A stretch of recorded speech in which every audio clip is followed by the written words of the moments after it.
যুক্তরাষ্ট্রে যারা এসেছেন তারা দুটো বিষয়। এক হলো যে আপনারা জানেন যে দুজন এসেছিলেন, একজন আমাদের অঞ্চলে আর একটা হলো পাশের অঞ্চলে ডেপুটি অ্যাসিস্ট্যান্ট সেক্রেটারি। তো আমাদের অঞ্চলে যিনি তার সাথে আমাদের দ্বিপাক্ষিক বিষয়াদি নিয়ে তো কথাবার্তা হয়েছে। আমরা জানেন যে ইস্যুস কী কী আছে, এগুলো নিয়ে কথাবার্তা হয়েছে স্বাভাবিক। কোনো মানে এটার মধ্যে বিশেষ তেমন কিছু ছিল না। যেমন আপনার ইয়ার প্রসঙ্গটা উঠেছে, ওই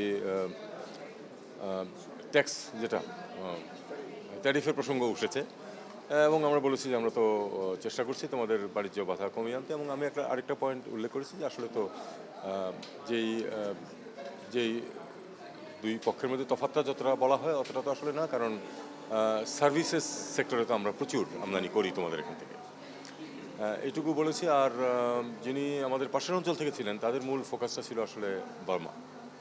তো এ ব্যাপারে আমার অবস্থান আপনাদেরকে আমি বহুবার বলেছি। আমি এক্স্যাক্টলি একই কথা তাদেরকেও বলেছি যে আসলে রোহিঙ্গা সমস্যার সমাধান না হলে, যদি ওখানে যুদ্ধ শেষও হয়ে যায়, তারপরে শান্তি আসবে না। এটা আমি খুব শক্তভাবে বলেছি। এবং বলেছি যে এখন আমরা একটা নতুন বাস্তবতায় আছি।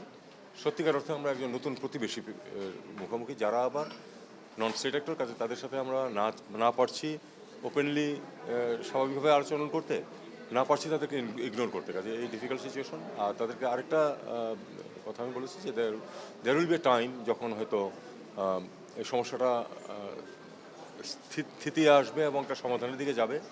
তখন আমাদের যে বন্ধুরাষ্ট্র আছে এবং শক্তিশালী রাষ্ট্র যারা আছে, তারা চাপ সৃষ্টি করতে হবে ওখানে যে নতুন ডিসপেন্সেশন আসবে তাদের উপরে, যে রোহিঙ্গাদের মানবিকভাবে বিবেচনা করতে হবে এবং তাদেরকে তাদের অধিকার ফিরিয়ে দিতে হবে।